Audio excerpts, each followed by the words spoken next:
శత్రు సైన్యం మన దేశంలోకి వచ్చేసి నిశ్శబ్దంగా మన మధ్యన కలిసిపోయి వ్యాపారాలు చేసుకుంటా ఉద్యోగాలు చేసుకుంటా రాజభటులుగా ఉంటే ఆ తర్వాతన శత్రురాజు ఈ దేశం మీద దండయాత్ర చేయడానికి వచ్చినప్పుడు వీళ్ళందరూ మన మధ్యలో ఉన్నటువంటి ముసుగు దొరలందరూ బయటకు వచ్చి ఒక్కసారిగా వాళ్ళకి సహకరించి మన అంతం చేసేటటువంటి కార్యక్రమం భారతదేశంలో అనేక మంది సుదీర్ఘకాలం పాటు జరిగినటువంటిది.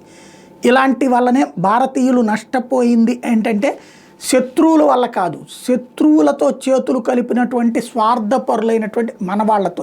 ఇది ఇప్పుడు ఎందుకు చెప్పాల్సి వస్తుందంటే ఢిల్లీలో ఇట్లాంటి ఇతర దేశాల నుండి వచ్చి ఇక్కడ స్థిరపడిపోయినటువంటి వాళ్ళు యమునా నది పరివాహక ప్రాంతంలో చిన్న చిన్న కాలనీలుగా ఏర్పాటు చేసుకుని వెల్ సెటిల్డ్ అయినటువంటి వాళ్ళు అనేక మంది ఉన్నారు. ఇప్పుడు బీజేపీ ప్రభుత్వం వచ్చాక అటు పోలీస్ శాఖ, ఇటు మున్సిపల్ శాఖ, రాష్ట్ర ప్రభుత్వ రెవెన్యూ శాఖ కలిసి ఇంటింటి దగ్గరికి వెళ్ళి వివరాలు సేకరిస్తున్నాయి. దాంతో కొన్ని చోట్ల కావాలని ఎదురు తిరుగుతున్నారు. ఎందుకు? వాడు ఈ దేశంలో పుట్టినోడు కాదు, ఈ దేశంలో పెరిగినోడు కాదు, ఈ దేశంలోకి వచ్చినోడు, ఎలాంటి ఆధారం లేకుండా వచ్చినోడు, చొరబడి వచ్చినోడు, నేపాల్ బార్డర్లో నుంచి వచ్చాడా, బంగ్లాదేశ్ బార్డర్లో నుంచి వచ్చాడా, బెంగాల్ బార్డర్లో నుంచి వచ్చాడా తెలియదు. అవన్నీ దర్యాప్తు చేయనీయకుండా ఘర్షణలకు దిగుతున్నారు.